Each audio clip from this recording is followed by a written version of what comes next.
കോഴിക്കോട് നരിക്കുനിയിൽ നടുറോട്ടിൽ ജീപ്പിൽ യുവാക്കളുടെ അഭ്യാസം. തുറന്ന ജീപ്പിൽ കൈകാലുകൾ പുറത്തേക്കിട്ടാണ് യാത്ര. മറ്റ് യാത്രക്കാർ പകർത്തിയ ദൃശ്യങ്ങൾ 24-ന് ലഭിച്ചിട്ടുണ്ട്. ആദ്യം ആ ദൃശ്യങ്ങളിലേക്കൊന്ന് പോകാമെന്ന് തോന്നുന്നു.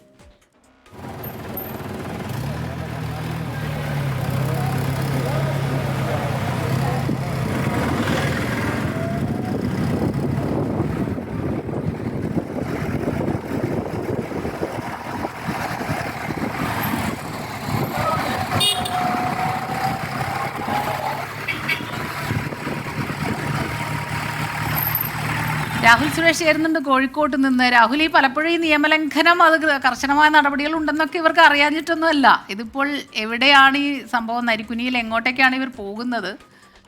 കാലുകളൊക്കെ പുറത്താണ്.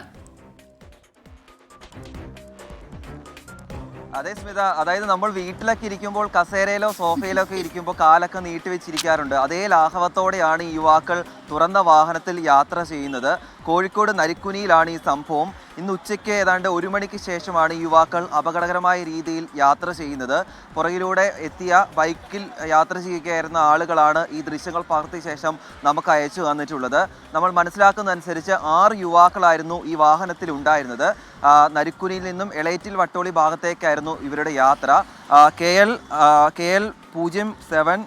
07J6312 എന്ന രജിസ്ട്രേഷനുള്ള വാഹനമാണ്. ഈ രജിസ്ട്രേഷൻ വരുന്നത് എറണാകുളമാണ്. ഒരുപക്ഷെ മോഡിഫിക്കേഷൻ നടത്തിയ വാഹനമായതിനാൽ എറണാകുളത്തു നിന്നും അവർ വാങ്ങിയ ശേഷം ഇവിടെ ഉപയോഗിക്കുന്നതാകാം. എന്താണെങ്കിലും സംഭവം കോഴിക്കോട് RTO ആയിട്ടുള്ള ശ്രീ നസീറിൻ്റെ ശ്രദ്ധയിൽ നമ്മൾ പെടുത്തിയിട്ടുണ്ട്.